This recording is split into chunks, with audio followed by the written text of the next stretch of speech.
بڑے بڑے علماء کو دیکھا ہے ان کی بچیاں بہت نو عمر تھیں، بالغ ہوئیں، اب خود پوچھتے ہوئے شرم آتی ہے باپ کو، تو انہوں نے کہیں رشتہ کیا تو ماں سے کہلوایا بچی کی یا کہیں رشتہ داروں سے کہ بھائی اس کو علیحدگی میں لے جا کے بچی سے پوچھو کہ یہ دل سے راضی، کیونکہ بعض دفعہ بچیاں سامنے شرما رہی ہوتی ہیں بولتے ہوئے، ماں کے سامنے بھی شرما رہی ہوتی ہیں کہ ماں ابا کو شکایت لگا دے گی. تو باپ نے کیا کیا، عالم تھے، انہوں نے کہا کہ بھائی الگ سے لے جا کے نا کسی سہیلی کے ذریعے، فرینڈ کے ذریعے پوچھواؤ، اس کے سامنے اپنی راز کی بات اگلے گی.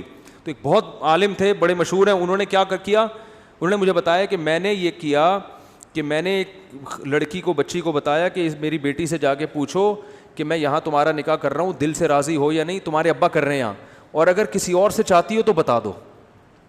لیکن یہ کہا کہ یہ نہیں کہنا کہ ابا نے کہا ہے، کیونکہ پھر وہ نہیں بتائے گی. بات نہیں آ رہی سمجھ میں؟ یعنی اس کی فرینڈ کے ذمے لگایا کہ اس کے دل میں اگلواؤ ہے کیا.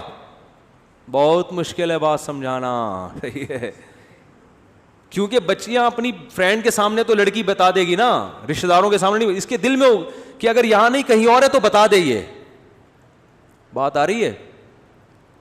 تو چونکہ اسلام کو فالو کر رہے ہیں نا بھائی، اسلام کا تو یہی حکم ہے بھائی، اس کے دل میں اگر کوئی ہے تو باپ کو تو بتاتے ہوئے شرمائے گی. ابا کہیں اچھا ہم نے گھر میں اسلامی ماحول ہے اور تمہارے دل میں کسی کو بسا کے بیٹھی بھی ہے تو ہیں، تو وہ الٹا غیرت کے تانے دینا شروع کر دیتے ہیں. او بھائی بسانا نہ بسانا ایک الگ کہانی ہے، لیکن نکاح وہی ہوگا جہاں اس کی چاہت ہے. وہ بسانا اچھا کام نہیں تھا، آنکھ مٹکا جو موبائل پہ اگر ہو گیا تو غلط ہوا، ٹھیک ہے. لیکن اگر یہ کہیں چاہتی ہے، بعض دفعہ یہ سب احتیاطوں کے باوجود بھی انسان کسی کو پسند کرنے لگتا ہے. میتوں میں آج کل ملاقاتیں ہو جاتی ہیں، میں نے بتایا تھا نا کتنی شادیاں میتوں میں ہوئی ہیں، روتے روتے ایک دوسرے کو پسند کر لیا. تو کب تک چھپو گے پیڑوں کی آڑ میں، کبھی تو ملو گے لنڈا بازار میں. یہ اسی موقع کے لیے، ٹھیک ہے. تو ان والد محترم نے کیا کیا ہے کہ اپنی بیٹی کے کسی سہیلی کو، فرینڈ کو کے ذمے لگایا کہ اس سے پوچھو، اس کا راز اگلواؤ اور میرا نام نہ آئے، تاکہ ایسا نہ ہو کہ میں اس چاہتی کہیں اور تھی اور ہم پہنا کوئی اور دیں، ٹھیک ہے. پھر دل میں کوئی اور ہوگا، سامنے کوئی اور ہوگا. اسی سے تو سارے فسادات ہوتے ہیں. پھر وہی قصہ ہو جائے گا، وہ سنا دوں، بہت دفعہ ہو گیا، بس اب تھک بھی گئے ہیں، آخری وہی قصہ ہو جائے گا. وہ ایک آدمی، آج کل ماں باپ اس کا خیال نہیں کر رہے نا، تو پھر یہ ہو رہا ہے، اب میمز بنانا شروع کر دیے لوگوں نے، یہ بڑے مسئلہ ہے یار.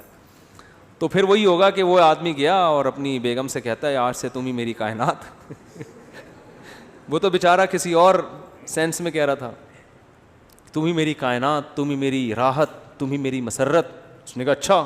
اس نے کہا کہ جب اس نے سارے راز اگل دیے ہیں تو پھر ہم بھی. اس نے کہا ٹھیک ہے، پھر ستار بھی تم، غفار بھی تم، وسیم بھی تم، جمشید بھی تم. پھر یہ ہوگا.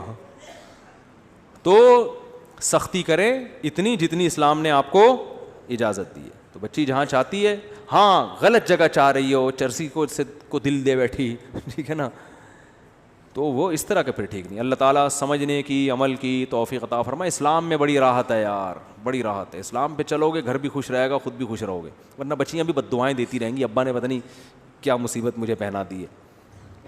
کافی ہو گیا، بس اب جا سکتے ہیں آپ لوگ.